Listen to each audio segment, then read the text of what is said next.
False allegations are completely evil and they can ruin people's lives, and not just the person who's being falsely accused. It can ruin their children's lives, their families' lives, and so on.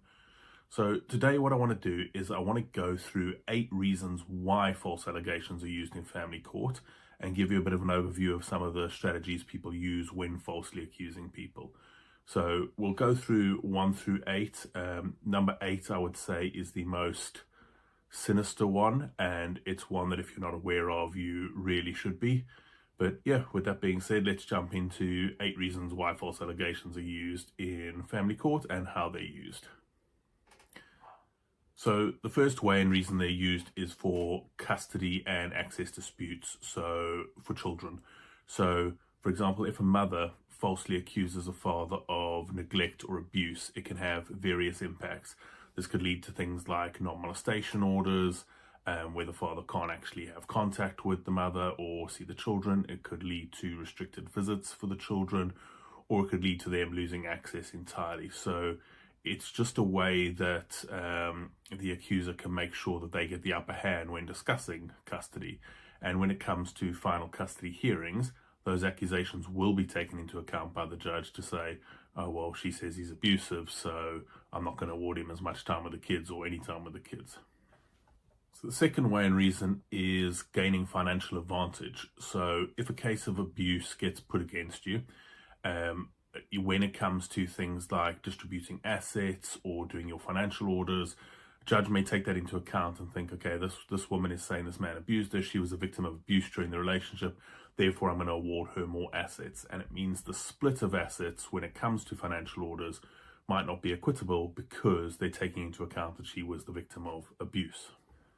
Third reason is to influence social services. So when a false allegation gets made or an accusation of abuse gets made, social services will get involved if there's children, and they will take a look at this. It'll obviously prolong matters. It'll make it more difficult for the parent who's being falsely accused. They're going to be interrogated by social services and CAFCAS, and these things again are going to be taken into account and possibly limit your interaction with your children during the proceedings, and then have that knock-on effect that we discussed earlier. Legal cost manipulation. So this is one that's done to, you falsely accuse someone of something. They now have to defend themselves against that. They have to get legal representation for it, where maybe you were just in the middle of a divorce which you were handling yourself, or financial settlement. Now, because of the allegations that have been made, you need to pay way more for legal representation. Your legal costs are going to skyrocket.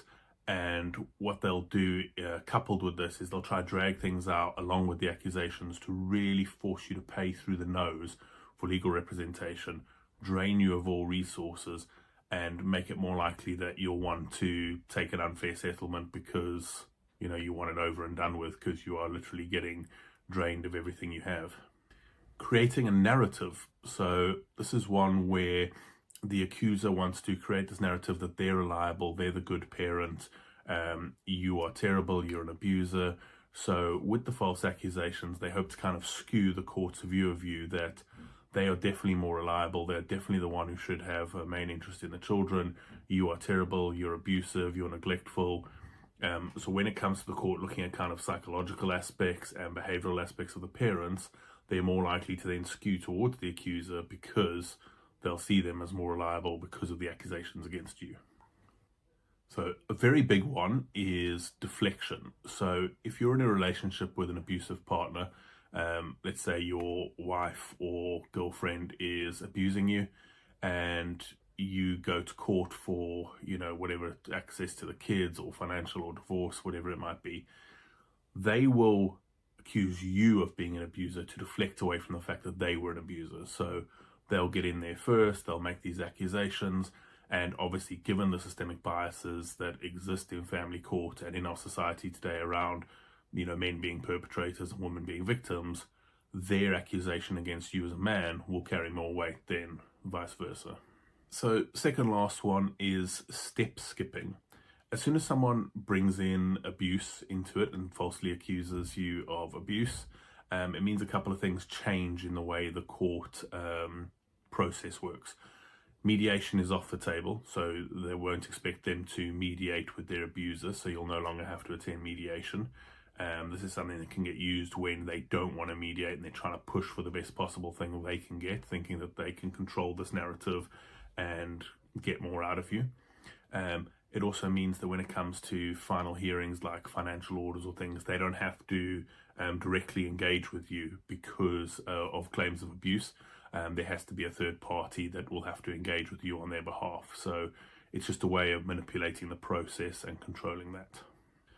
So number 8, the final reason I'm going to give, and to me probably the most sinister reason and something that really needs to be looked at in our society, is active encouragement. So you get a lot of organizations, women's support groups or Mackenzie Friends or solicitors who are actively encouraging women to make false allegations against their partners. And they do this for a variety of reasons. One, you can no longer claim legal aid in family court matters unless there's domestic abuse involved. So as soon as you tick that box saying, yes, there was domestic abuse, you can apply for legal aid for these kind of family court matters. So that's a big thing. It enables false accusers to get access to legal aid. But also it highly influences the proceedings, because all the reasons we've just gone through, forcing them to be financially drained, creating a narrative, it really starts them off on the front foot because there's now allegations made. And you will find people who have been in relationships and they are ending their relationships completely amicably. There's no problem. They both still like each other. They just realize they're not a good couple. They've got kids together. They're going through the court system. And all of a sudden, these accusations come out. I've interviewed plenty of guys that this has happened to. There are stories in some of my books, exactly the same thing, where just out of the blue allegations get made. And it's because these women have been actively encouraged to make these false allegations by support organizations. So to me, that's the most sinister one, because it just means, as we know, no man is safe. False allegations can fly around everywhere, but that one is truly terrible. So that was 8 reasons. There are more reasons. Those are kind of 8 key reasons why false allegations get made in family court. There's a whole underlying, reasons and mechanisms that enable false allegations. I will make a video on that. But that's just some of the reasons they get made. And I wanted to make this for people who don't understand what's going on with this whole false allegation crisis, people who may not be aware of things like, needing to have domestic abuse ticked to get legal aid, things like that. So hopefully this is useful for people that have gone through it or know it. It's probably stuff you completely already know, but please drop your thoughts in the comments. Let me know what you think about some of these reasons, other reasons how these reasons were used against you.